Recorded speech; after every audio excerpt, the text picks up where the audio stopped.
I'm George Galloway, and I present Kalima Horra on Al Mayadeen television. Here we are in London. I speak my words freely, either in Parliament, on television, here on the streets of London. Kalima Horra means free word. That's what I speak. So Kalima Horra is a two-way conversation. Check it out on Al Mayadeen television.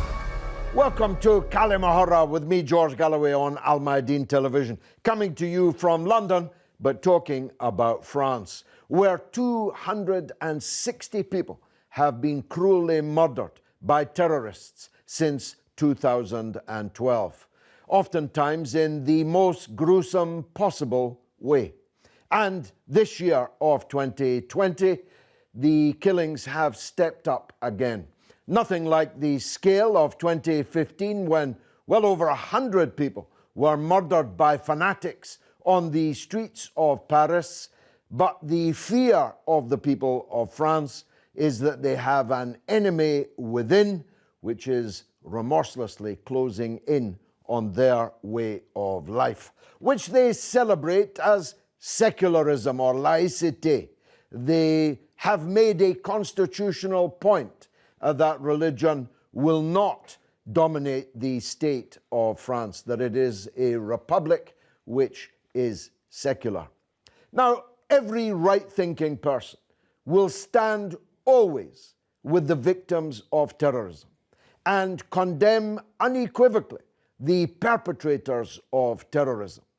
But there are 2 points that are troubling Muslims in France, but all over the world, about President Macron's war that he has declared on what he calls Islamist fanaticism. At least 2, maybe more. The first one is that France has spent the last 10 years supporting precisely the kind of people who are carrying out these gruesome murders in France, arming them, proselytizing for them, voting for them in international fora, and financing the infrastructure of terror as long as it's in other people's countries. I take absolutely no pleasure in making that point, but I did tell them so.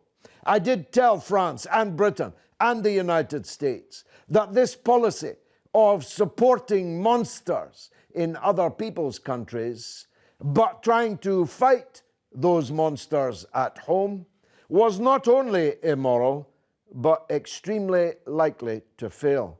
Because, of course, as anyone who has ever read Mary Shelley's Frankenstein knows, if they've read it to the end, that once you've made a monster, it's no longer in your control.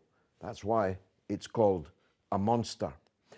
The second troubling thing about President Macron's anti-Islamist jihad is this. He seems to imagine that he has the authority to, and I quote, reform Islam, to make an Islam of the Enlightenment. That's what he said. And he described Islam as being in crisis all over the world. Well, there is no doubt that in many parts of the Islamist world, there is a crisis. In many parts of the Islamic world, there are deep-seated problems. But countries like France are oftentimes to be found at the heart of these crises, at the heart of these problems. Some of Macron's closest aides have singled out kosher and halal butchers as a bad thing, as something which leads to separatism and communitarianism. And in fact, the French Republic has taken its secularism oftentimes to extreme. The most absurd example, though I could give many, was when a woman was arrested on a beach in the south of France for wearing too many clothes. Now, we're asking, the proximate cause of the latest murders was again Charlie Hebdo, was again people showing children and otherwise publicly exposing grotesque caricatures. They're not cartoons. Tom and Jerry is a cartoon. These are grotesque caricatures of the most sacred people, not only the Prophet of Islam, Jesus and many others are grotesquely caricatured by Charlie Hebdo. And so we're asking the question, is this freedom of speech or is it incitement to violence? I have, as always, a distinguished audience here in the studio and online to help us explore this fundamental question. First up is Ahmad Thomson, a barrister and an Islamic scholar. Dr. Thomson, that polarity, freedom of speech or incitement to violence, where do you stand on that? I think the thing is that to understand it, you have to go back in time a bit. If you look at the French occupation of North Africa, that was brutal. Thousands of people were killed, beheaded. There's even a French stamp that shows a row of severed heads on a wall in Morocco. It was actually celebrated on a French stamp less than 100 years ago. But then if you go even further back to the French Revolution, where all these rights were born, this was at the expense of one class who were completely murdered. So the Christian monarchy was removed from society. So that is why it was called the Terror. The heart of this terrorism is actually not from somewhere across. It's actually in France's own backyard, if you like, and it's at the root of what has happened, because most Muslims coming from North Africa who've settled in Morocco, within each of their families is a memory of that time. And sometimes people with that deep-seated memory will go to extremes, just as the French went to extremes against them. It's kind of built in the equation. So in some way that has to be resolved. I think also that as far as freedom of speech is concerned, most kind of rational people will say, well, freedoms are great, but there has to be a limit to it. And for example, as Jacques Verger, the famous French lawyer, once said, if you proposed making a porno movie about Anne Frank, you wouldn't get very far, because there are certain limits about what is acceptable in society.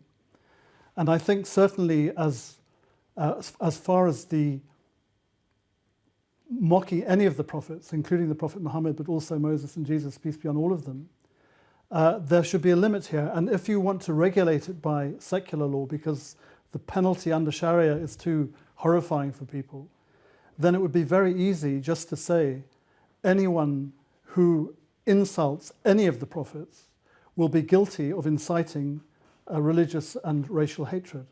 And if that was a penalty, just in the same way that it's a penalty to mock the French flag, for example, then that would defuse the whole situation overnight. Yes, but one man's mocking is another man's free expression. I'm unaware of the penalties against mocking the French flag, but people mock the flags of Britain and America all the time, including in the Muslim world, of course, in the wake of incidents and so on. You must see the problem philosophically with this. Who will guard the guards? Who will draw the lines of what people can say and cannot say? What are the limits of freedom of speech? Well, in fact, they were laid out by the Prophet Muhammad, sallallahu alaihi wasallam, because he said, whoever believes in Allah and the last day, speak good or keep silent. There's a great wisdom. Yes, but France isn't a Muslim country and I has the right not to be. Mm-hmm. Well, that's the path they've chosen up to now. But I think the thing is that if you look at also what the Quran says about the good word, you see it's not Kalima Horra. You don't find that in Quran. You find Kalima Taiba. What is the good word? The metaphor of the good word is like a tree with its roots firmly in the ground and its branches in the air, and it gives fruit in its season. And then it says compare that with the corrupt word, which its fruits are the opposite. And the thing is, when you say, I'm free to say whatever I want, you don't have that basic distinction between a good word and a corrupt word. And really, this is something that all the secular societies need to learn, because otherwise this situation will occur again and again and again. Well, look, the French gave asylum to the decapitator of their school teacher at the age of 6. He grew up in France, a non-Muslim, secular country. Why should he be other than utterly excoriated and condemned for carrying out such a barbaric act on a citizen in a country that gave him and his family safe haven? Well, you see, this is the thing that obviously you can't justify anyone taking the law into their own hands. And this is also a principle under Sharia law, that you can't take the law into your own hands. Now, under Sharia, the penalty of insulting the Prophet is death. But for that to be carried out, it has to be by judgment of a qadi.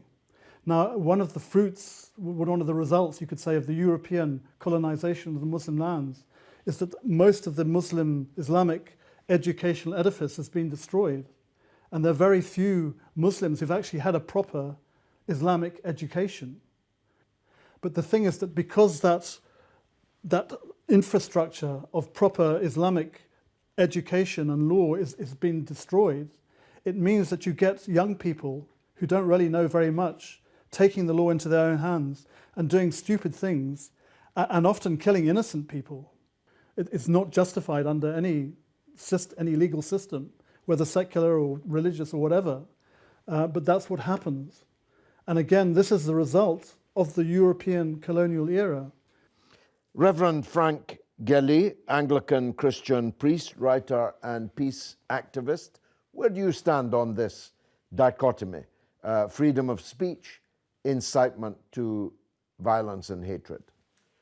Well, I actually wrote 2 online articles about what is going on in France.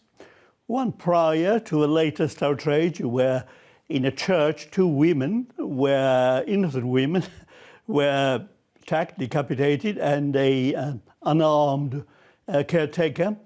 The first article was entitled Macron's Crusade. He didn't use the word crusade. He is cunning enough not to, but it is a declaration of war on Islam when he talked about fighting Islamic separatism, liberating Islam from foreign influences, and so on. So I used the word crusade, but I also quoted Karl Marx, who said that history often repeats itself. First as a tragedy, and second as a comedy. The medieval crusades, look at them, whatever you like, they were in the name of faith and undertaken at the behest of a pope.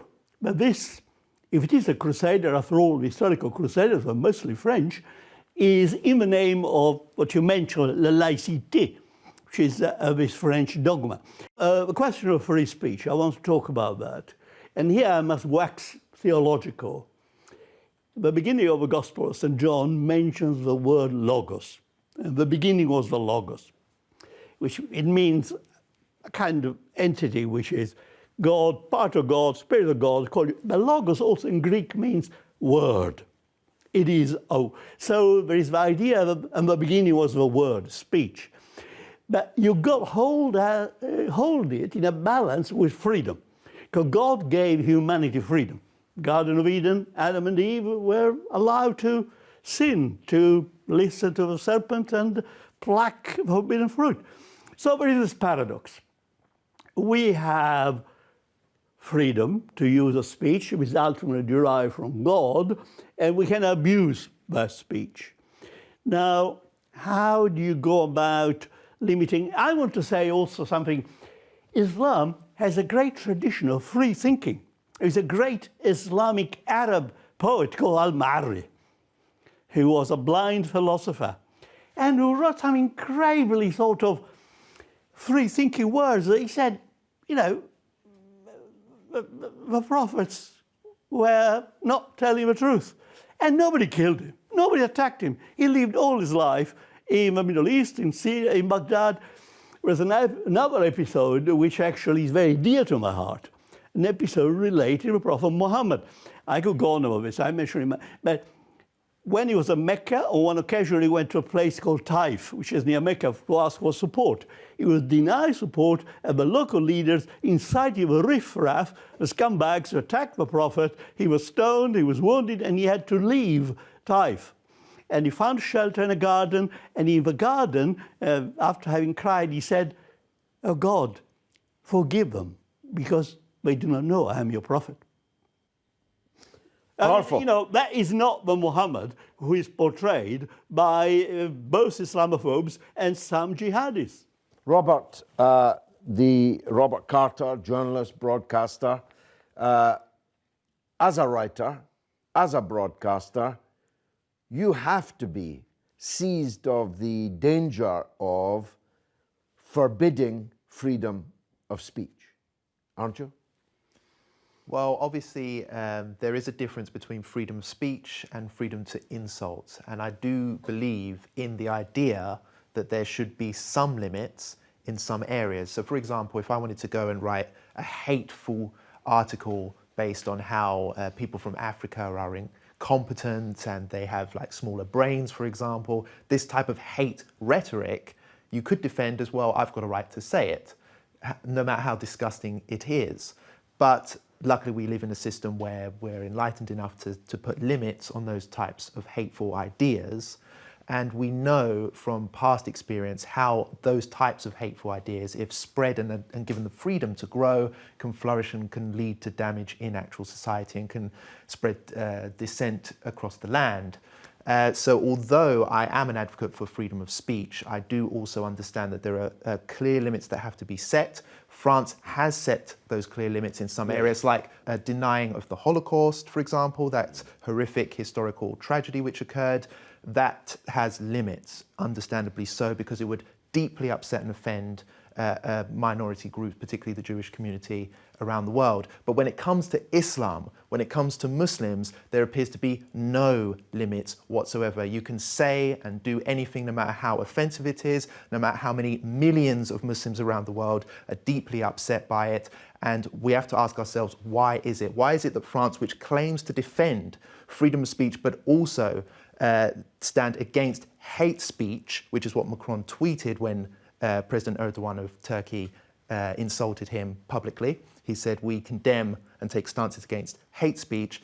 But why is that not the case when it comes to Muslims? Why can Charlie Hebdo and these other racist magazines attack Muslims endlessly, and there's no defense from the so-called state which represents all of French peoples? All of that is exemplary argumentation. But you work for a television network that has been closed down, banned, shadow banned, censored, blocked out. Do you see my point?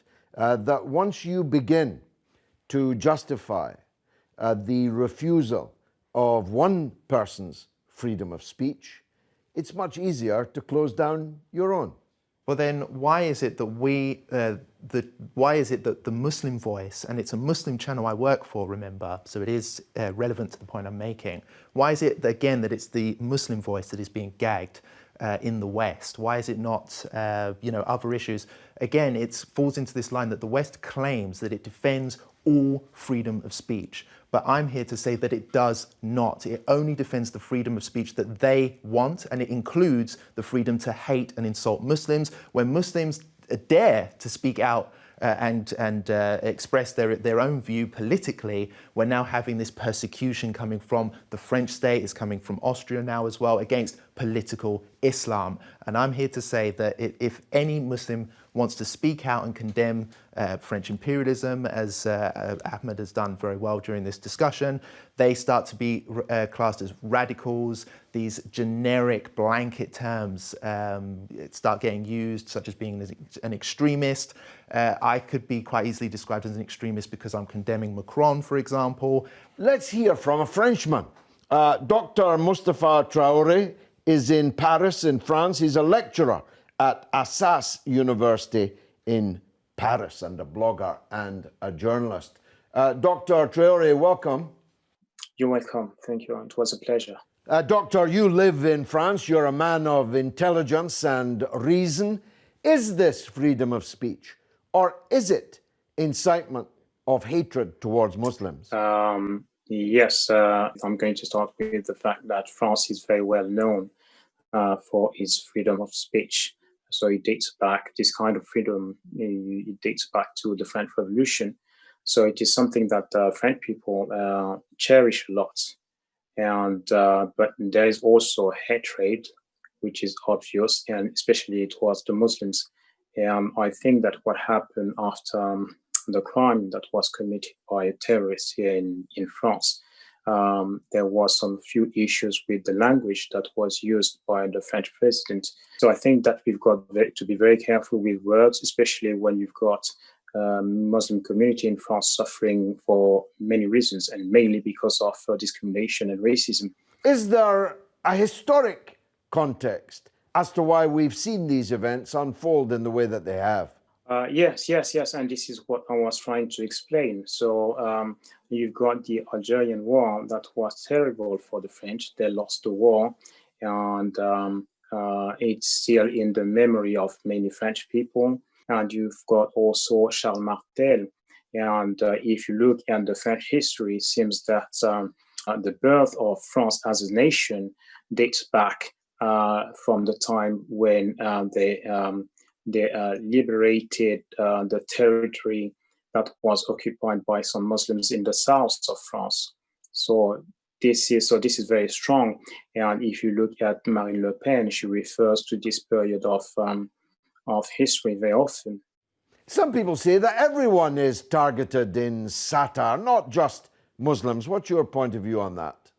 I think I'm in favor of freedom of speech, as long as you respect the others. But there is an episode in the French history, or in the history of this newspaper, Charlie Hebdo, when one of the artists started criticizing and making caricatures about the Jews. This was not accepted. So how come it is accepted to mock all the other communities, but when it comes to certain communities, it is not accepted? What can President Macron and the French government do to resolve this situation? I think it has to do with education. So talking about caricature in schools and this freedom of speech is maybe it's not something bad, but you've got to know how to do it. Yes, but Doctor, what should the government do? Yes, definitely. This is what I think they should do. They should better teach about racism. If I were the president of France, what I would do, I would just contact Charlie Hebdo, just privately, and tell them, okay, this is the situation. So please stop this one. You are targeting a community that is already going through very difficult times for different reasons. Much more of this after the break. Stay tuned.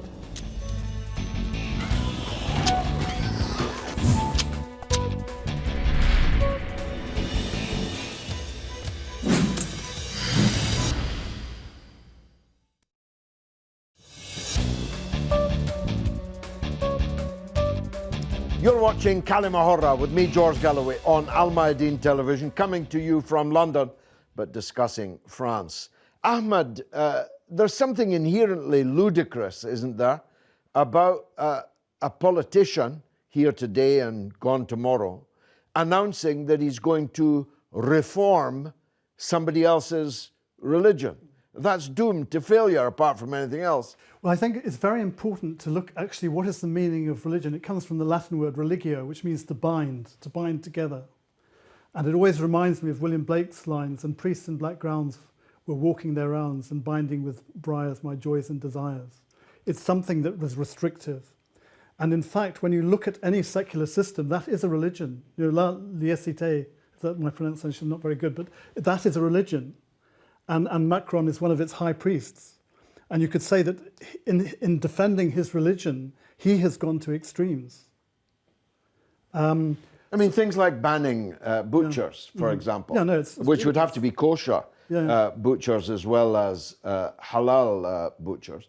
Why does going to a halal butcher mark you out as a separatist any more than going to a vegan food store marks you out as a separatist? Well, I think, again, if you look at the history, since the French Revolution, it's not only the Muslims, it's also the Christians have taken a real hammering, from the ruling elite of France.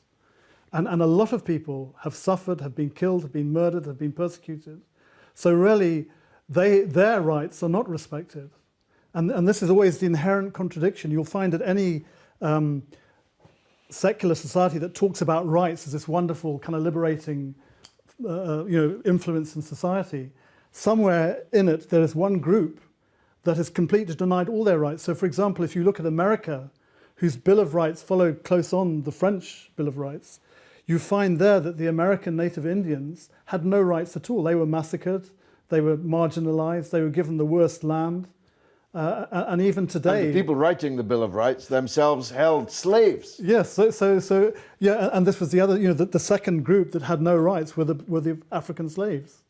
And the after effects of that we still see today, especially in the Black Lives Matter movement, which has really, in the last few months, taken off.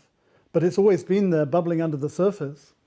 And so this is the contradiction within this, great proclamation of rights. When you go drill down into it, you find a contradiction. You find always there's a group in society who have no rights at all. And this is its fault. And I think, again, you see, it's important just to look at what the Quran says about this and what the Prophet Muhammad said about this. Because the Quran says, don't backbite. And the companions asked the Prophet, what is backbiting? And the Quran goes, it says, would you like to eat the flesh of your dead brother? It equates backbiting with cannibalism. And they said, well, what is it? And the Prophet ﷺ said, it is to speak of someone what they wouldn't like to hear if you were saying it to their face. And they said, well, what if it's true? He said, if it's true, you have reviled them. And if it's false, then you have slandered them. So again, this comes back to his freedom of speech was only to speak good of people or to say nothing. And once someone came to him and said, do you know about so-and-so, about such and such a person? You wanted to say something about... He said, don't tell me. When I meet him, I want to meet him with a good opinion of him. So he Have you ever said a bad word about Donald Trump? Yes. I couldn't help it.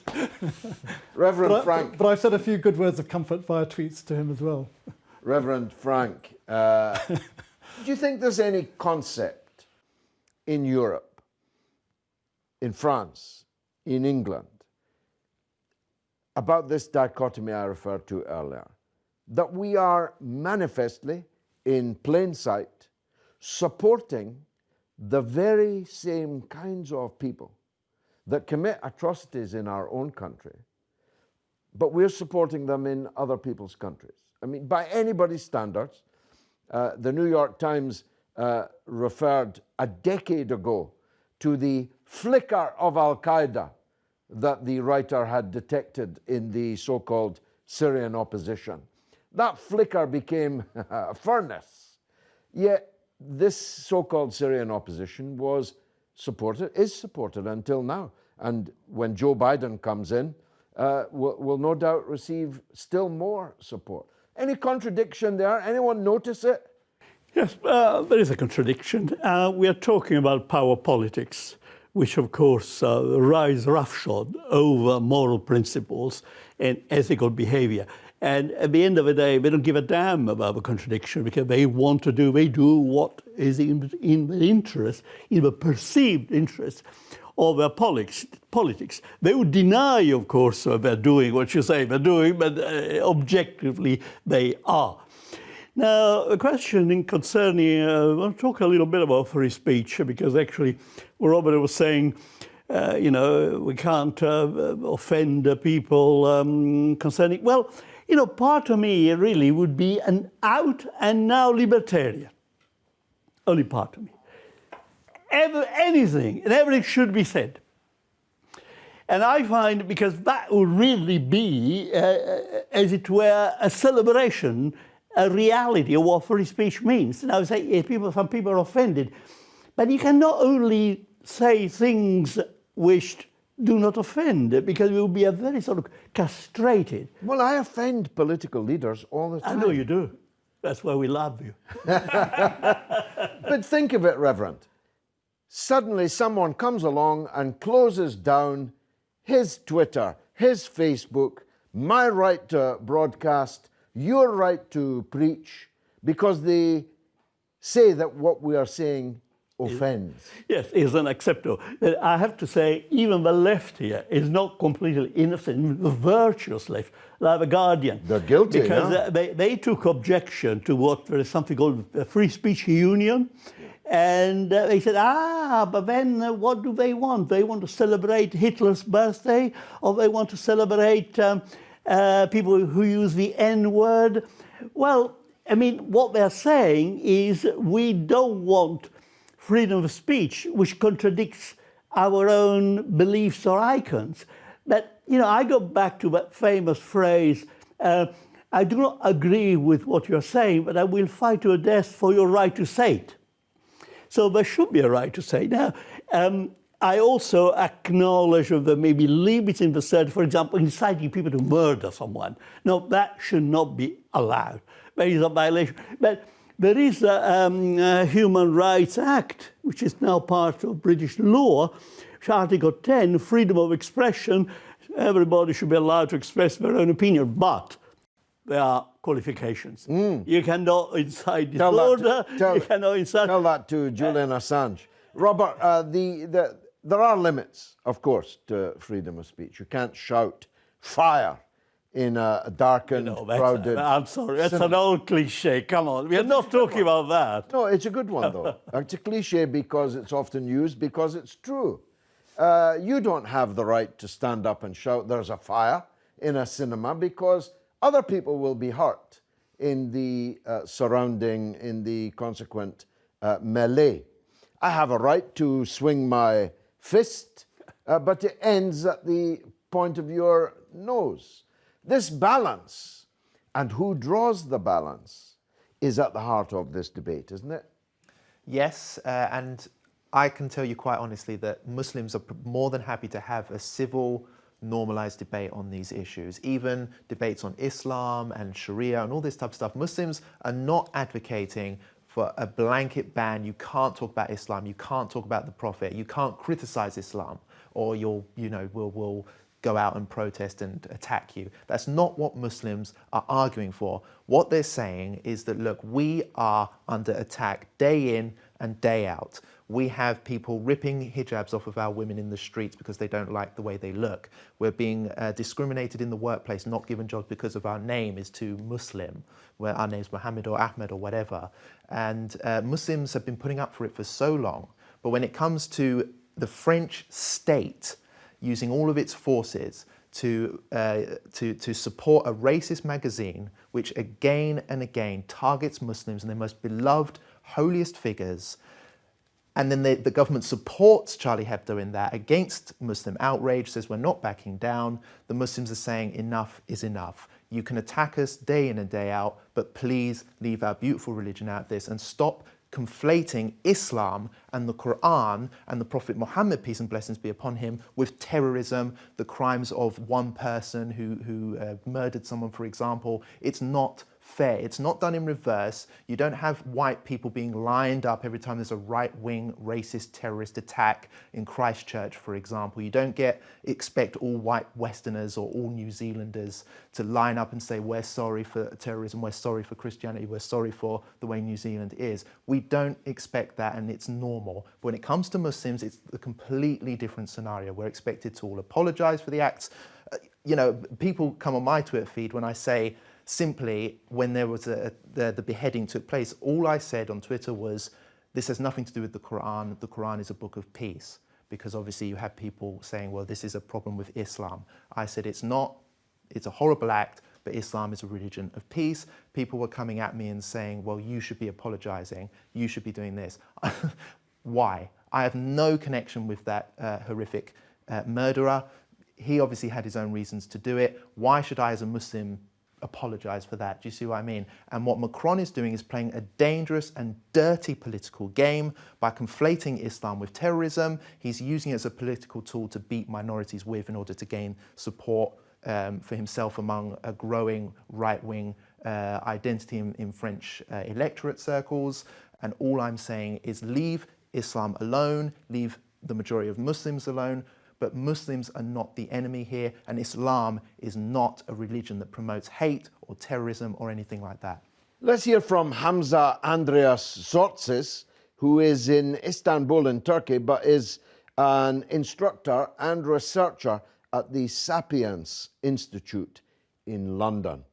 Hamza, these events are seen as a reaction to the provocations of the likes of Charlie Hebdo. What's your view on that? Thank you, George. That's a good question. Basically, there's a few things that we need to say about this. First and foremost, the kind of violence and the killing of innocents is nothing that anyone is supporting and should support, and it is totally something that can only be described as evil. However, we have to understand the social political context here, and we need to realize two main things.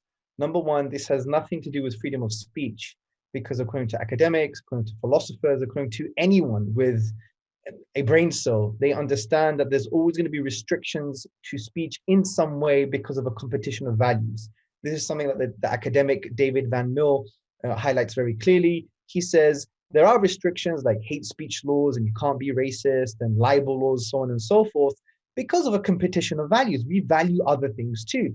So this clearly highlights this has nothing to do with freedom of speech, but rather about what the laicite extremists, those people who back state-sanctioned secularism, right, in an extreme way, it's about what they're willing to value. And it's obvious that they don't value the dignity of a minority, or at least a particular minority, the Muslim community, because we've seen in law and in public life so many restrictions concerning defamation of other minorities and their beliefs. So why is it one rule for one minority and another rule for another? So this exposes a kind of laicite hypocrisy from that point of view, and it's got nothing to do with freedom of speech. The Muslim community, Islam, in fact, is all about intellectual dialogue, but in the context of respect and in the context of achieving the objectives of freedom of speech, which is truth, accountability, and progress. And what's very interesting, if you look at the raison d'etre, the reason for existence of freedom of speech in the first place, you see it was about those who didn't have power to challenge those who have power. In the context of history, it was the Catholic Church using the coercive arm of the state.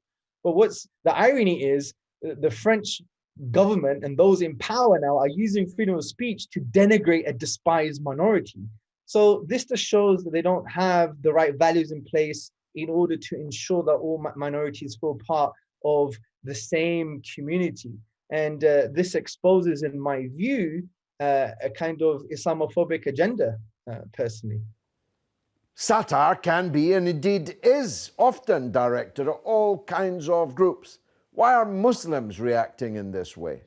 Well, that's interesting, George, but we have to realize that I don't think that they're putting cartoons of Jesus, upon whom be peace, or other religious figures on government buildings in France. That's the first point. And the second point is, well, are they really treating other minorities and other ideas in the same way? Not all the time. For example, look at the history of Charlie Hebdo.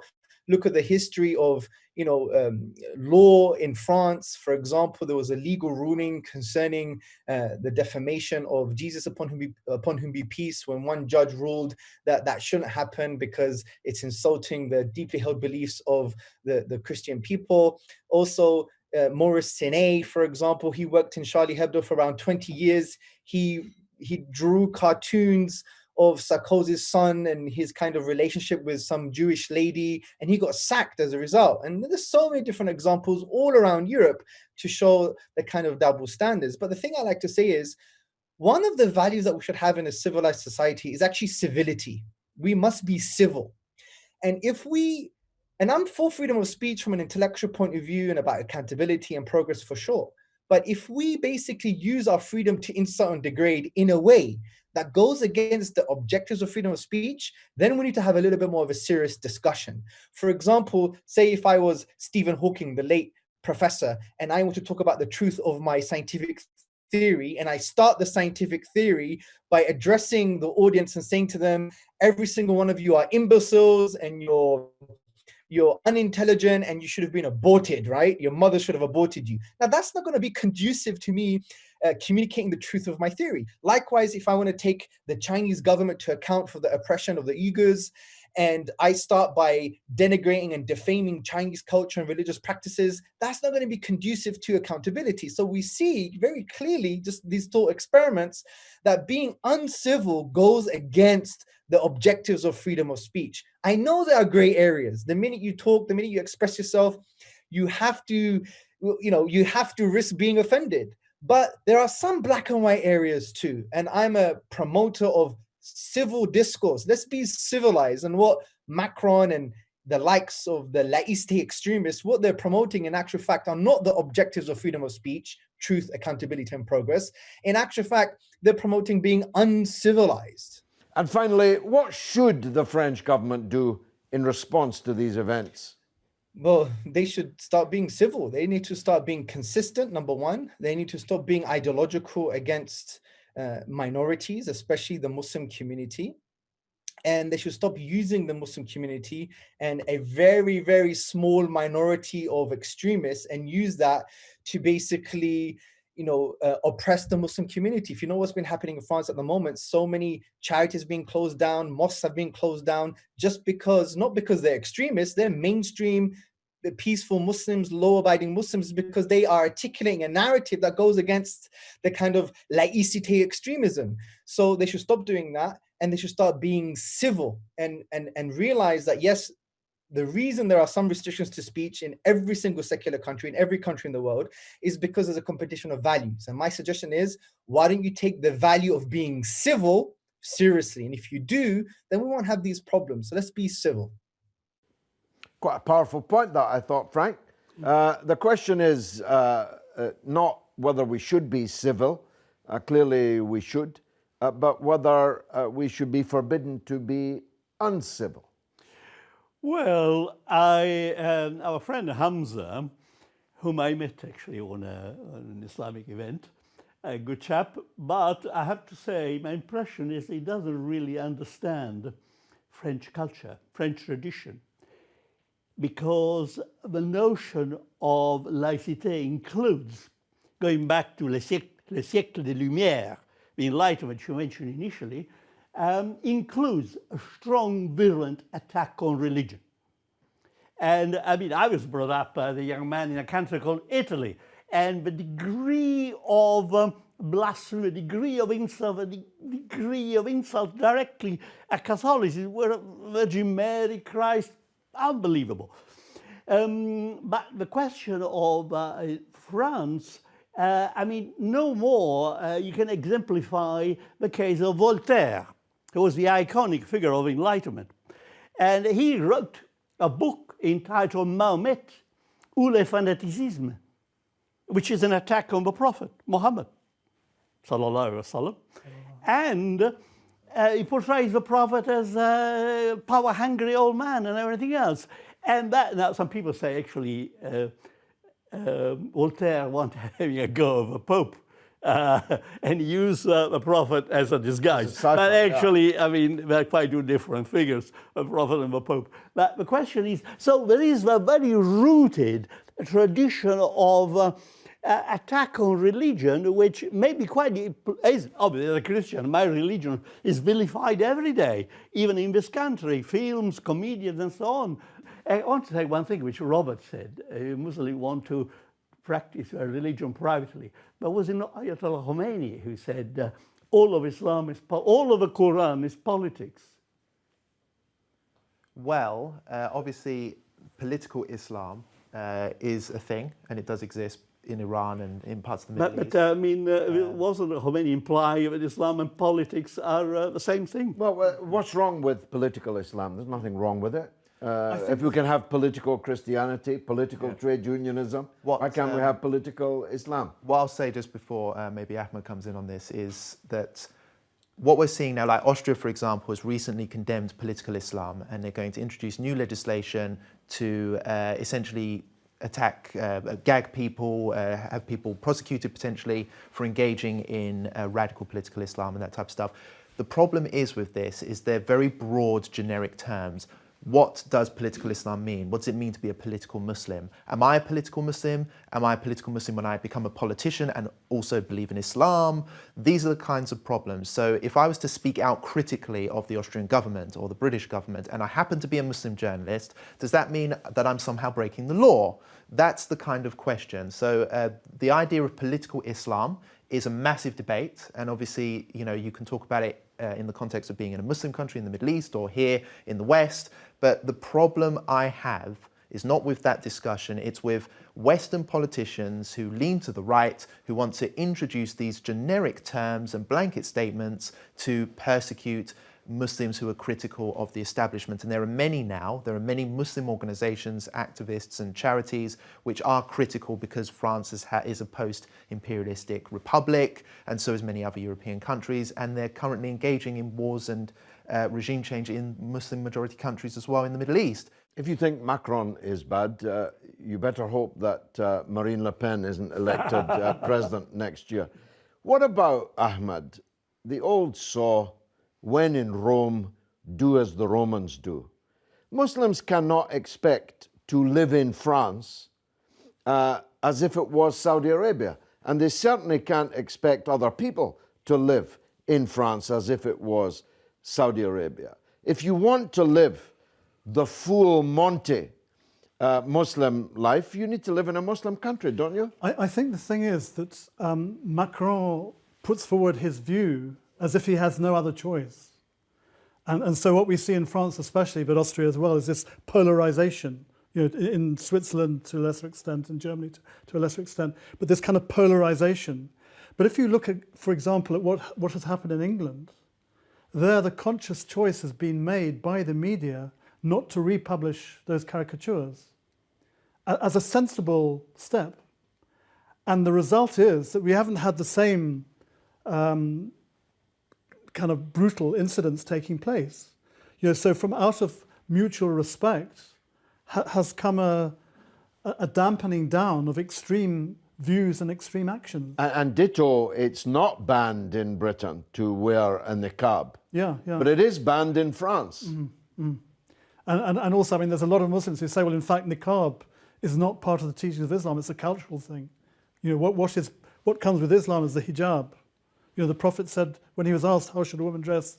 He said, everything should be covered except for this and these. So again, this is another element that people often forget, is that there are cultural practices which are somehow either misappropriated by people following a particular religion, or they're equated with the religion, when in fact they existed before. You know, female circumcision, for example. And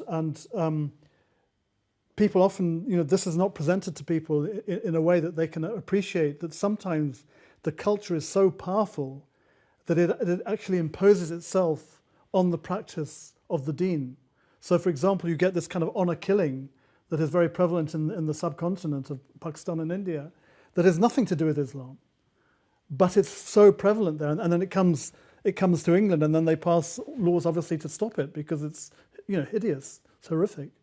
And this is another aspect of what I was talking about earlier, that there needs to be a proper actually education. You know, what actually does the Quran say about these things? What did the Prophet say about these things? And this has to be taught by people of knowledge, not by people who've just read the odd hadith and the odd Quranic ayat on the internet and come up with their own fatwa. You know, that's not Islam. And you always find that people who have taken their Islam from people who embody it, who've taken their Islam from people who embody it, going all the way back to the Prophet, sallallahu alaihi wasallam, they have a very sweet way of life. I mean, I remember when I first traveled in Morocco, and I wasn't a Muslim, and wherever I went, I was welcomed, I was fed. People said, come and stay with us, stay as long as you want. And I was suspicious. I said, why are you being so nice to me? And they said, well, we're Muslims, and part of the teaching of Islam is that you have to look after the traveller, and you're a traveller, so we're looking after you. You know, there wasn't any ulterior motive. They weren't out to rob me. They knew that if they gave out from what Allah had given to them, Allah would give to them. And so they had no anxiety about their provision. And I remember writing back to a friend on a postcard, I said, these people know how to live. And I said, these people, like, they were separate. Me becoming a Muslim, not a chance, because this was this foreign thing. But now, 45 years later, I say we, I don't say they. Because in the end, I had no choice but to accept Islam. Once I saw the reality of it in people, not this kind of political argumentation and these political moves and this kind of awful kind of state discrimination. When I met real people, I thought, wow, these are human beings. These people know how to. Muslims, proper Muslims, know how to live, and how dare anyone attack them in the name of secular freedom? Well, if every Muslim spoke like you and felt like you, there might not be so many problems in the world. Thank you, Ahmad. Thank you, Robert. Thank you, Father Frank Gelli. This has been remarkable, though incomplete, because this is an argument that's going to run and run.